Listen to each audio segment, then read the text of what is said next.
吴磊经常到女友和她闺蜜合租的房子里玩闹，有时还留宿在女友房间。女友的闺蜜交上了男友后，情况发生了微妙的变化。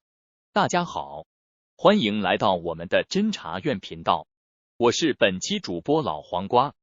如果你喜欢我们的频道，那么就订阅我们吧。接下来继续讲述我们今天的故事。9月，吴磊交往了1年的女友廖小娟，中专即将毕业，她和闺蜜潘青青一起来到卫校实习。2个女孩都是17岁，比她小2岁。她们在卫校附近的渭滨区江庄街合租了一套2室1厅。吴磊心情好的时候，就去农贸市场给父母做事；不愿工作的时候，就到女友的合租房去玩。每次去的时候，他都会带上一大包零食，有时还会下厨给2个女孩做饭。房间时时充满欢快的笑声。但是随着潘青青男友鹏鹏的到来，情况开始发生了微妙的变化。10月的一天，潘青青羞涩地告诉廖小娟和吴磊，她在和一个叫鹏鹏的小伙子交往。为了表示庆贺，吴磊和廖小娟请潘青青吃饭，这也是吴磊和鹏鹏的第一次见面。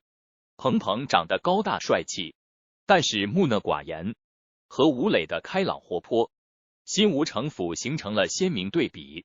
随着见面次数的增多，吴磊发现鹏鹏从不出去泡吧逛街，一有空就在手机上看电子书。他们认识2个月了，鹏鹏都穿着一件黑夹克，从来没有见他换过别的衣服。此后，文物就成了鹏鹏不在时吴磊对他的代称。吴磊后来才从女友那里知道，他私下里给鹏鹏起的绰号已经得罪了鹏鹏。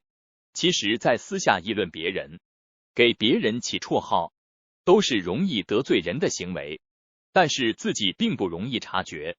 吴磊对鹏鹏是看不懂，鹏鹏对吴磊则是看不惯。鹏鹏比吴磊小2岁，家里很穷。16岁初中毕业后，鹏鹏就辍了学，到新乡市电脑市场打工。虽然年龄小，底子差，但是要强，能干，有同龄人少见的钻劲和狠劲。潘青青也正是看中了鹏鹏这点，视他为潜力股。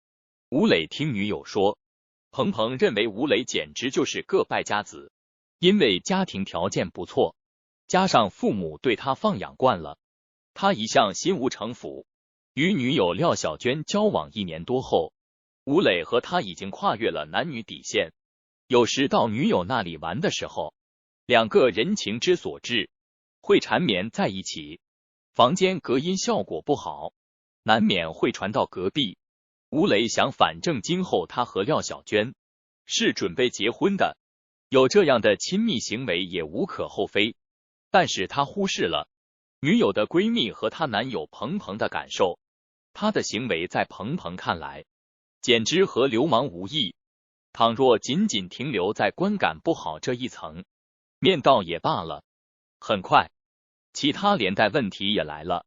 吴磊和女友出尝禁果后，让他欲罢不能，几乎天天黏在他那里，每天都要和他亲热到深夜才肯回去。日子一久，吴磊便想留在廖小娟这里过夜。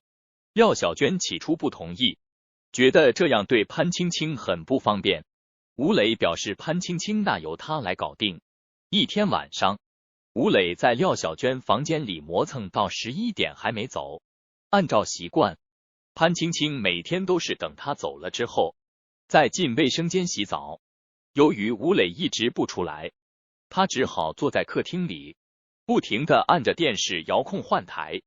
实在等不了，他便敲廖小娟的房门，假称手机坏了看不到时间，问现在几点了。廖小娟顿时明白了闺蜜的意思，正要赶吴磊走。吴磊立刻接茬，说小娟头疼了一整天，他放心不下，想留下来照顾，正要找潘青青商量这事。潘青青看廖小娟不像有病的样子，但是既然她本人没有否认，潘青青也不好意思挑明，只得同意了。第一次旗开得胜。此后潘青青如法炮制，找各种理由，经常在女友这里留宿。2013年1月，彭彭找到吴磊，要求他不要再在合租房里留宿。吴磊嬉皮笑脸地说他住在那里，他们俩还多个免费的保安，挺好的。彭彭脱口而出地说好个屁，青青还是个纯洁的女孩子。吴磊以为都像他那么不要脸。彭彭话说得重，吴磊也恼了，说他就不要脸怎么了？那房子是彭彭女朋友和他女朋友合租的，又不是彭彭的，彭彭凭什么管他？说完扬长而去。吴磊这里说不通，彭彭只好去找廖小娟。女孩子到底脸皮薄，彭彭话一出口，廖小娟的脸就涨得通红，连连向他道歉，并保证再也不让吴磊过夜了。出于面子，廖小娟告诉吴磊，以后别在他那里过夜，有人会嚼舌头的。见女友是认真的，担心他受委屈，吴磊只好答应了，以后不在他那里过夜。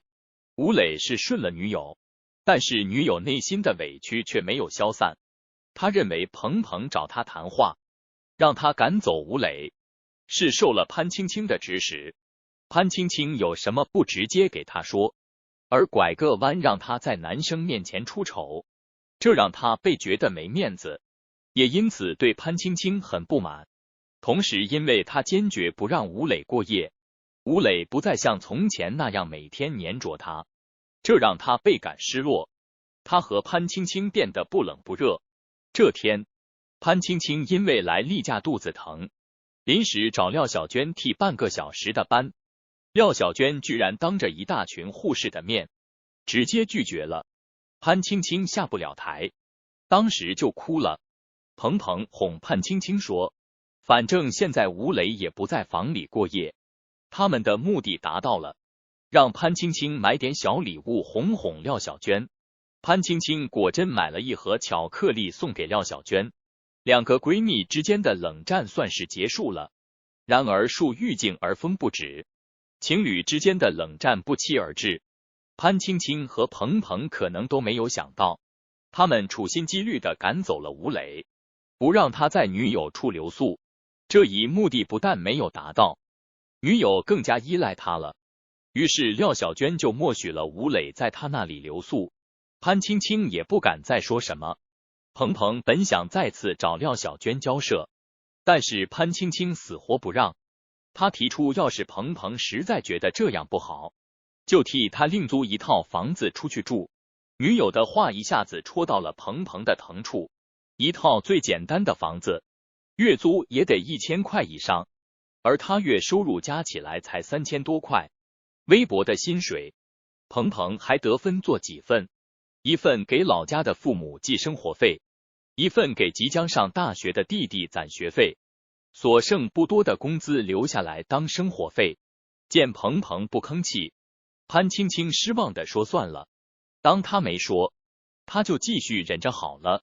潘青青当初选择彭彭做男友，几乎所有人都认为他是在自讨苦吃，而现在事实也证明的确如此。廖小娟找了个吴磊这样的，大家嘴里的花花公子，却好吃好喝好玩的供着他，自己挑了个所谓的潜力股，却过得越来越窝囊。迷茫中，潘青青和男友开始了新的冷战。吴磊和廖小娟没日没夜的快活，彭彭却弄得自己在女朋友面前不是人。彭彭对吴磊的鄙视、愤怒转化成了痛恨。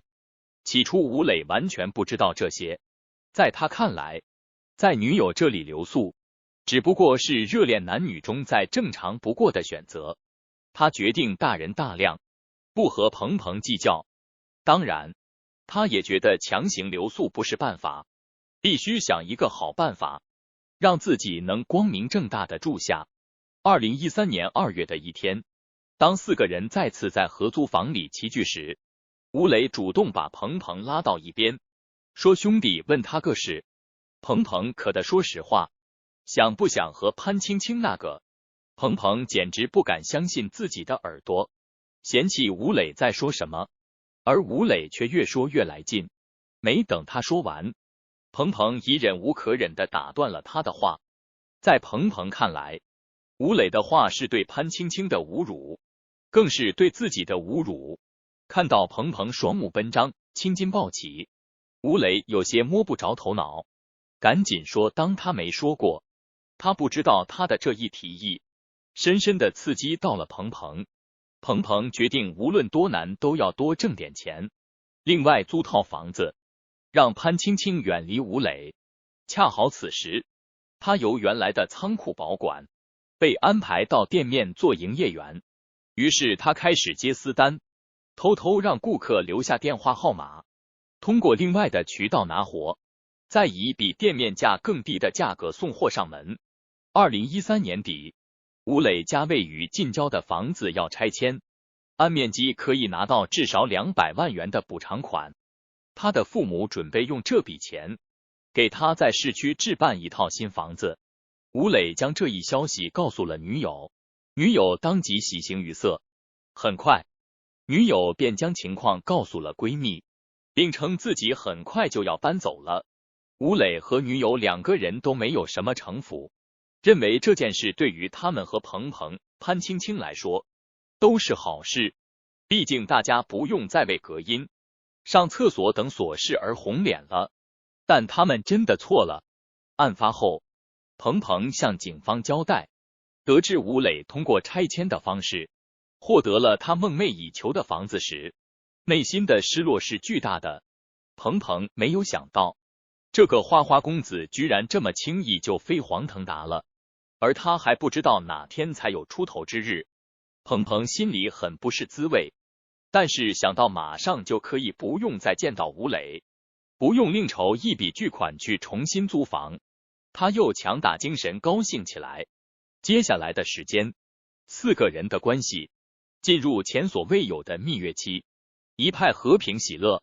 吴磊想到即将到手的巨额补偿款，本来就开朗外向的他，经常当着鹏鹏和潘青青的面，热火朝天的和廖小娟讨论新房子买在哪里，买多大，装修是搞成欧式还是美式。有一次鹏鹏实在听不下去了，便跑进潘青青的卧室去看书，吴磊却不知趣的追进来问老弟，他是农村的有经验，说要是阳台上搞个菜园，虫子会不会爬到家里来。鹏鹏的脸色黑得像一团乌云，他沉着声音不耐烦的回了句不知道，而大大咧咧的吴磊却并未从中感受出醋意甚至火药味。2013年3月23日，吴磊和廖小娟终于选好了新房，因为是精装房，所以买好家具就可以立刻搬进去。4个人说好在这天晚上聚餐。据鹏鹏后来向警方交代，想到可以远离吴磊这个瘟神，鹏鹏心里起初还是挺高兴的。可是就在当天下班的时候，他被告知他接私单的事情已经被举报了，他被公司开除，可以结账走人了。鹏鹏不敢把这事告诉潘青青。当晚7点左右，情绪非常不好的鹏鹏尽量平复心情，准备去接女友。结果半路上，他接到潘青青打来的电话，说临时被卫校留下来加班，估计要到下半夜才能回来，不能一起吃晚饭了，让他先去。鹏鹏想到女友那里等他回来，也是一个不错的选择，因为这段时间他凭借私单疲惫不堪，刚好能在出租屋休息一下，但是手上没有合租房的钥匙，于是又打了个电话给廖小娟，听说潘青青加班，鹏鹏一个人要来出租房休息。坐在廖小娟旁边的吴磊抢过电话，对鹏鹏说那他也别来了。鹏鹏一愣，问为什么。吴磊说他待会吃了饭有事要走。鹏鹏和小娟2个人在一起，孤男寡女的他不放心。案发后吴磊才知道，他当时这句话给了鹏鹏极大的刺激。他认为吴磊每天在合租房过夜，却以这样的恶意猜测他，简直就是侮辱他的人格。再想到自己被公司开除，归根结底也是因为吴磊，要不是吴磊，他就不会急于赚钱，也就不会失业。鹏鹏愤怒地吼道：“吴磊这杂种！”吴磊不紧不慢地说：“开个玩笑而已，生那么大气干嘛？他有啥不放心的？鹏鹏和青青都处这么久了，也没把他怎么着，还能把别的女孩怎么着？”鹏鹏怒吼吴磊，这是不是在嘲笑他无能，并叫吴磊等着？吴磊不以为然，谁知鹏鹏当即叫来了铁哥们赶往出租房，而丝毫没有察觉到危险来临的吴磊，仍然和廖小娟坐在一起吃吃喝喝，谈笑风生。听到急骤而猛烈的敲门声，吴磊皱了皱眉头上前开门。鹏鹏与一个陌生小伙像风一般闯了进来。后来吴磊才知道陌生小伙叫李群生。刚一进门，鹏鹏就指着吴磊的鼻子，大声质问他刚才在电话说什么，叫他再说一遍。李群生也不问青红皂白，质问吴磊为什么侮辱他的朋友。吴磊也恼火极了，当即反驳李群生关他什么事，狗拿耗子多管闲事。话未落音，李群生操起客厅茶几上的一个啤酒瓶，对着吴磊的脑袋砸来。吴磊往旁边一躲，闪开了。见情况不妙，廖小娟一直在旁边劝解，鹏鹏和李群生这才悻悻离开。事后吴磊越想越气，越想越觉得冤，于是他打电话给鹏鹏，说要他为今天的行为道歉。鹏鹏一接到电话，非常不满地说：“有什么要道歉的？谁怂谁是孙子。”最终，吴磊和鹏鹏约好，第二天下午6点，双方在出租屋见面谈。挂掉电话后，吴磊细细品味了一下鹏鹏的话，觉得这小子什么事都干得出来，自己得防着一点。原本他想认怂了事，但是想到如果这样做，以后在女友面前抬不起头来，所以就将心一横，掏出电话，叫了6个同学和朋友，准备和鹏鹏谈话的时候，为自己助阵。与此同时，鹏鹏火速联系了李群生等4个哥们，约好并准备了电棒和刀。3月24日下午，吴磊带了同学刘聪聪、曹忠、王飞等6人来到出租屋，但是鹏鹏还没有来。见状，吴磊内心吁了一口气，但是嘴上却卖了个乖，说算鹏鹏那小子识相，知难而退，既然不想，那就算了，他请哥们几个吃饭去。于是吴磊带着6个兄弟一起去吃饭。谁知刚走到怡园广场北面的小区幼儿园墙角处，就看到鹏鹏和李群生朝自己走来。既然双方都带了人，也都知道意味着什么，于是双方一触即发，展开了剧烈械斗。混乱中，李群生用随身携带的刀具对着吴磊的朋友曹忠一顿乱刺乱砍，曹忠因失血过多当场死亡。就在他们仍在激烈打斗时，警察赶到了现场，制止了他们，避免了更多的伤亡。随后李群生被捕，鹏鹏也因带头聚众斗殴致人死亡被捕。2014年3月，人民法院一审判决，被告李群生犯故意杀人罪，因犯罪时未成年，判处有期徒刑15年，剥夺政治权利5年。